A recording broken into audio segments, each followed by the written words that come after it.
My brother Tom knew the ABCs, could write numbers from 1 to 100, spell a lot of words, and read simple sentences before he started school.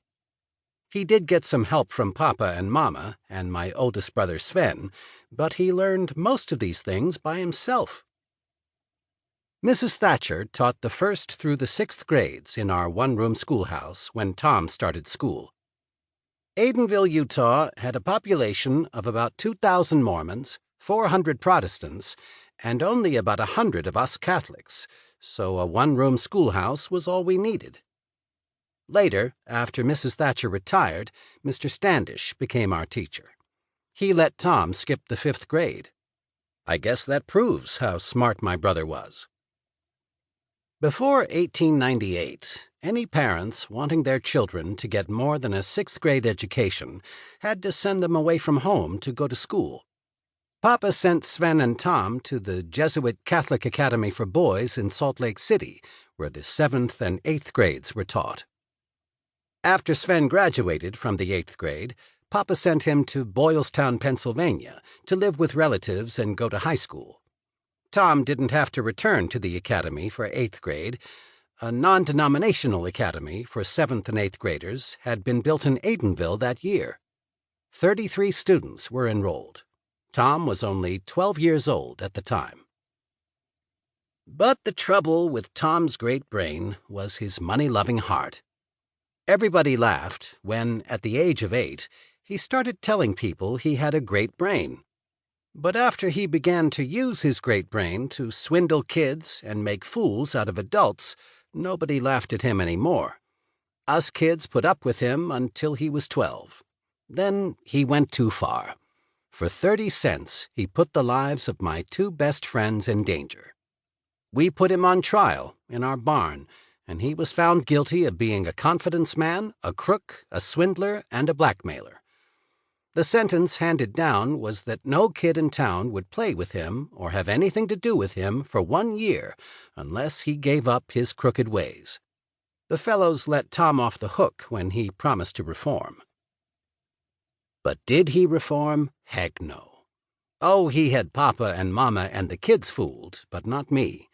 It was just that the swindles he pulled off were so slick that nobody could prove they were swindles.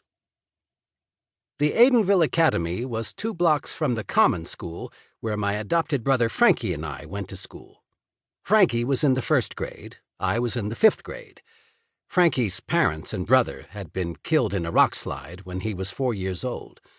Papa and Mama had adopted him after my uncle, Mark Traynor, who was the town marshal and a deputy sheriff, couldn't locate any relatives. Frankie was now 6. It was easy to see he wasn't my real brother, because he had the blackest and straightest hair of any kid in town.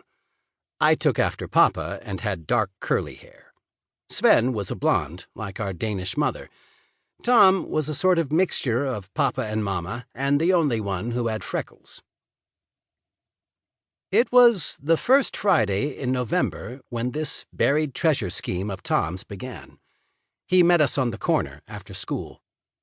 We stopped at the Aidenville Weekly Advocate office to find out if Papa wanted Tom to help him.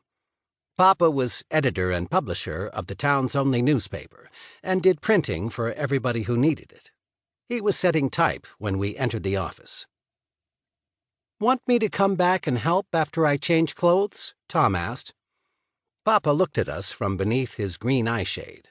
"No thanks, T.D.," he said, "but I'll need your help next week on a big printing job." My brothers and I usually called each other by our first and middle initials, because that's how Papa usually addressed us. We all had the same middle name of Dennis, just like Papa, because it was a family tradition. Mama and Aunt Bertha were in the kitchen making pies when we got home. Mama had her blonde hair piled high in braids on her head like she usually wore it. Aunt Bertha wasn't really our aunt. She came to live with us after her husband died because she didn't have any place to go and she wasn't a Mormon. The Church of Jesus Christ of Latter-day Saints took care of any Mormon in need, but Aunt Bertha was a Methodist. Why she picked our family, which was Catholic, I'll never know. She simply walked into Papa's newspaper office one day after burying her husband and said she had no place to go. She was a big woman in her 60s, with hands and feet as big as a man's. In a short time, she became like one of the family.